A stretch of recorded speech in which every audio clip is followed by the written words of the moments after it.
ঝিনাইদহে পায়রা চত্বর থেকে শুরু করে ঝিনাইদহে যতগুলো ব্যবসা প্রতিষ্ঠান আছে কোথাও কিন্তু আজকে পাবলিক টয়লেটের কোনো ব্যবস্থা নাই। কেউ যে পেটের কোনো সমস্যা এলে কোথাও যে দাঁড়াবে সেটাও নাই, সে পরিবেশও নাই।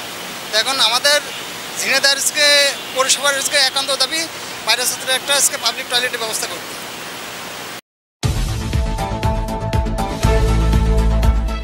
ঝিনাইদহ পায়রা চত্বরটি হচ্ছে ঝিনাইদহ জেলার মূল প্রাণকেন্দ্র, এক কথায় 0 পয়েন্ট বলা চলে।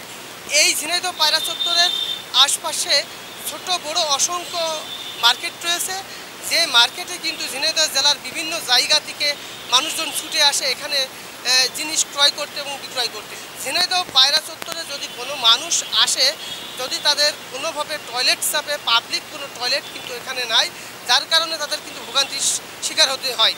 পায়রা চত্বরের আশপাশ দিয়ে যে কয়েকটি মার্কেট আছে, কোনো মার্কেটেই কিন্তু পাবলিক টয়লেট নেই, যার কারণে অনেক মানুষ এখানে এসে অনেক সমস্যার সম্মুখীন হতে হয়।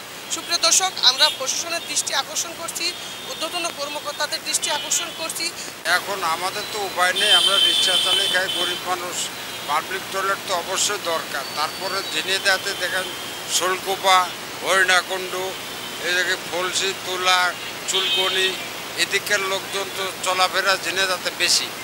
এখন বাথরুম যদি ইনকেস সেভেই যায় তো যাবেটা কোথায়? এর জন্য তো আমাদের একটা পাবলিক টয়লেটের দরকার ছিল।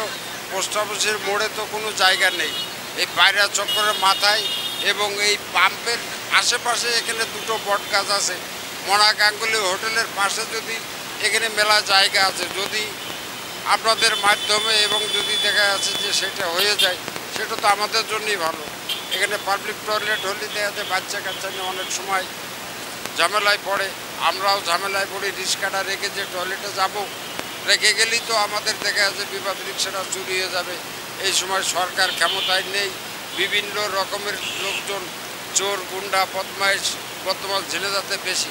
রিক্সা রেখে কোনো জায়গায় আশেপাশে যাওয়ার সাথে রিক্সাটা চুরি হয়ে যাবে, ব্যাটারিটা চুরি হয়ে যাবে। আমরা প্রায় সময় পায়রা চত্বরে আসি, মাঝে মাঝে আমরা স্টুডেন্ট, ঠিক আছে, আমাদের সাথে কোনো কোনো সময় আমাদের ফ্যামিলির পরিবারের মানুষও থাকে, প্লাস মনে করেন যে আমাদের ভাই ভাগার যারা আছে ওরা থাকে, আমাদের আপুরা থাকে এখানে। তবে একটা কি জিনিসটি, পায়রা চত্বরের আশপাশে আমাদের আশপাশে কোনো পাবলিক টয়লেটের কোনো ব্যবস্থাই নেই, ঠিক আছে। এই জায়গাতে যে মানুষ এসে একটা বিপদে মনে করেন যে পড়লো, তখন যে আশপাশে একটা টয়লেট ব্যবহার করবে সেই পজিশনটা নেই, সেই সিচুয়েশন নেই, ঠিক আছে। ওই সময় সবাইকে মনে করেন একটু ভোগান্তিতে পড়া লাগে। এই কারণে মনে করেন যে খুব যত দ্রুত সম্ভব আমাদের এই পায়রা চত্বরে একটা মনে করেন যে কি পাবলিক টয়লেট বানানো প্রয়োজন, অতি প্রয়োজন, ঠিক আছে। এটা খুবই গুরুত্বপূর্ণ এই শহরের এই পায়রা চত্বরের আশেপাশে কোনো একটা পাবলিক টয়লেট। ঝিনাইদহ পায়রা চত্বর, ঝিনাইদহ পায়রা চত্বরকে প্রাণ কেন্দ্র বলা হয়, খুবই ভালো একটা জায়গা।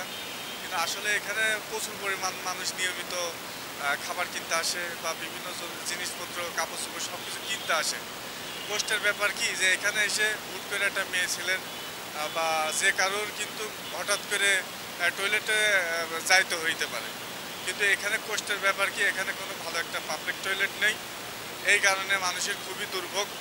আসলে এখানে এসে কারোর হঠাৎ করে একটা দুর্ঘটনা ঘটে যেতে পারে, মানুষ ছোটাছুটি করে হঠাৎ করে পেটে ব্যথা শুরু হয়ে কারোর হচ্ছে যে মানে টয়লেটে যাওয়ার ইচ্ছাটা জেগে উঠতে পারে। কিন্তু এখানে একটা পাবলিক টয়লেট নেই, এই কারণে কিন্তু খুবই দুর্দশা। আমি ঊর্ধ্বতন কর্মকর্তা যারা আছে এই বিষয়ে যারা তদারকি করে তাদের কাছে একটা আবেদন করব, তারা যেন অতি দ্রুত এই ব্যবস্থাটা করে।